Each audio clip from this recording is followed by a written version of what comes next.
Hora 25 de los negocios. Cadena SER. Víctor Álvar González, director de estrategia y socio fundador de Next Steps Finance. ¿Qué tal? Buenas noches. ¿Qué tal? Muy buenas noches. Wall Street celebra ese acercamiento con subidas alrededor de un 1% el Dow Jones y el S&P más de un 2%, el Nasdaq. ¿Estamos dando por hecho que el acuerdo sobre el techo de deuda llegará y que esquivamos la catástrofe?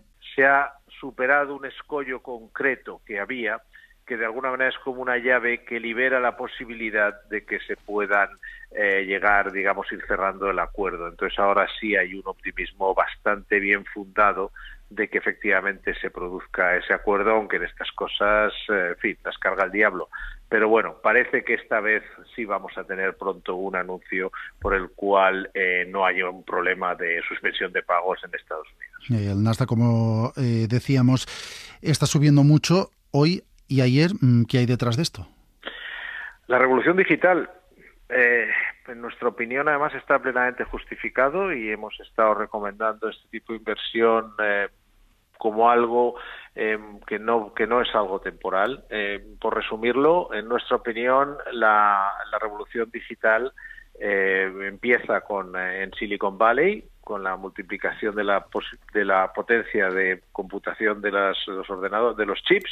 Luego viene Internet, luego viene el iPhone y, en nuestra opinión, la versión 4.0 de la versión digital de la revolución digital, es la inteligencia artificial. Esto va a cambiarlo todo, no solo en el sector tecnológico. Ahí es donde empieza. No afectará a todos los valores, pero sí a muchos tecnológicos, pero luego va a cambiar la productividad de todas las empresas. De hecho, va a destruir muchas empresas y muchos puestos de trabajo, va a crear otros, va a haber grandes beneficiarios, grandes perdedores, pero sin entrar en la parte ética o el nivel de control que va a necesitar algo que se parece casi a la energía nuclear en cuanto a que puede ser muy bueno, muy malo. A nivel empresarial, a nivel bursátil, estamos hablando de algo muy importante que está empezando a calar en el mercado esta cuestión, y se nota ahora, primero, lógicamente, en determinados valores tecnológicos.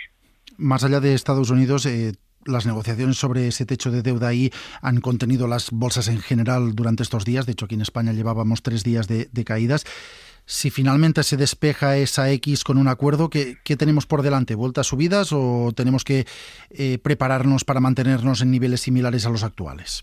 No, si se despeja el techo de deuda, probablemente la subida ya no sea muy grande, porque ya sabes lo que se dice: compraron el rumor, vender con la noticia. O sea que ahora mismo ya está un poco en cierta medida descontado, pero no totalmente, O sea que hasta que no haya se diga en una conferencia de prensa o la fórmula que utilicen, no está totalmente, con lo cual si se supera, se llega a un acuerdo respecto al techo de deuda, tendremos una subida adicional importante, porque además hay unos niveles técnicos, por ejemplo en el caso europeo, también en el S&P 500.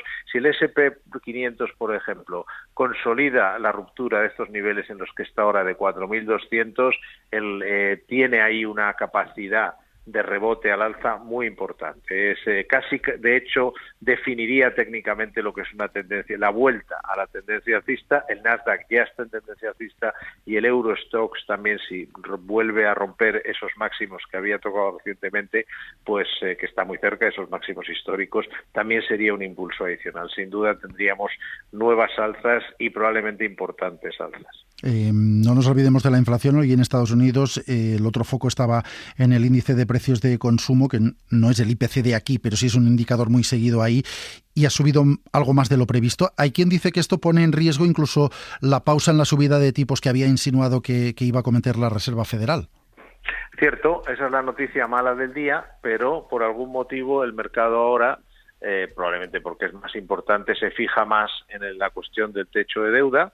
Y en segundo lugar, lo que en el mercado también hay una sensación de que, aunque pueda haber reveses en el tema de la inflación, son tantas las cuestiones que apuntan a una inflación a la baja. Precios industriales cayendo muchísimo.